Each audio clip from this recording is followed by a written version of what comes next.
Ciao, buongiorno. Speriamo che il pensiero di oggi vi piaccia. Non dimenticate di lasciarci i vostri commenti. Scriveteci da dove venite, da dove ci ascoltate e se avete dei suggerimenti vi ascoltiamo. Pensiero del giorno.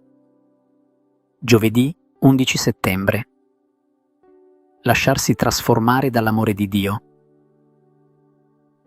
Ma Dio, ricco in misericordia, per il grande amore con il quale ci ha amati, da morti che eravamo, per i peccati, ci ha fatti rivivere con Cristo. Lettera agli Efesini, capitolo 2, versetti 4-5. La prima caratteristica dell'amore di Dio, che qui viene in luce, è la gratuità. Dio che prende l'iniziativa della nostra riabilitazione, indipendentemente da qualsiasi nostro merito personale. Se Egli si muove verso di noi, è in forza di un amore del tutto libero e disinteressato. L'altra caratteristica dell'amore di Dio è la sconfinatezza. L'obiettivo di questo amore che riabilita l'uomo è senza confini.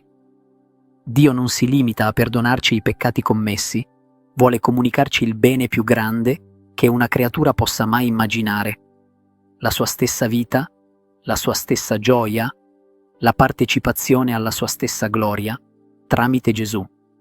Questa parola ci chiede di avere una grande fede nella potenza trasformante e creatrice dell'amore portato da Gesù sulla terra, e per viverla dobbiamo guardare appunto a Gesù.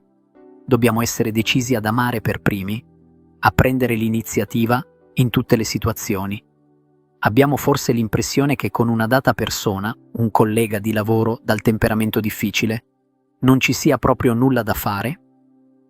Nella famiglia, gruppo o comunità alla quale apparteniamo ci sono delle situazioni assurde che ci spingono a chiuderci in noi stessi o magari a fuggire.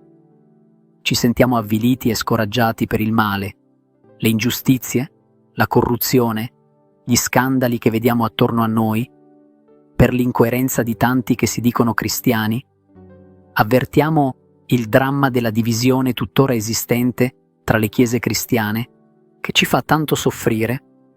Ebbene, sono questi i momenti in cui dovremmo ricordarci di questa parola: amare ugualmente, amare per primi, essere come Dio, ricchi di misericordia.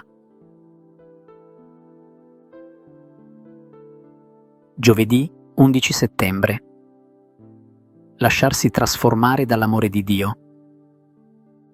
Chiara Lubick, brani tratti dal commento alla parola di vita del gennaio 1985.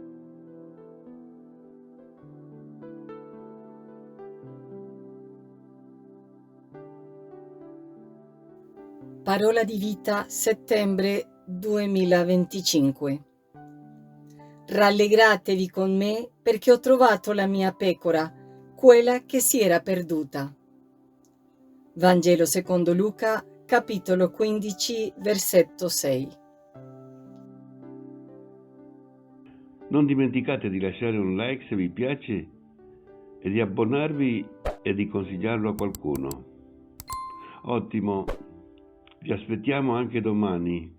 Abbracci e cordiali saluti.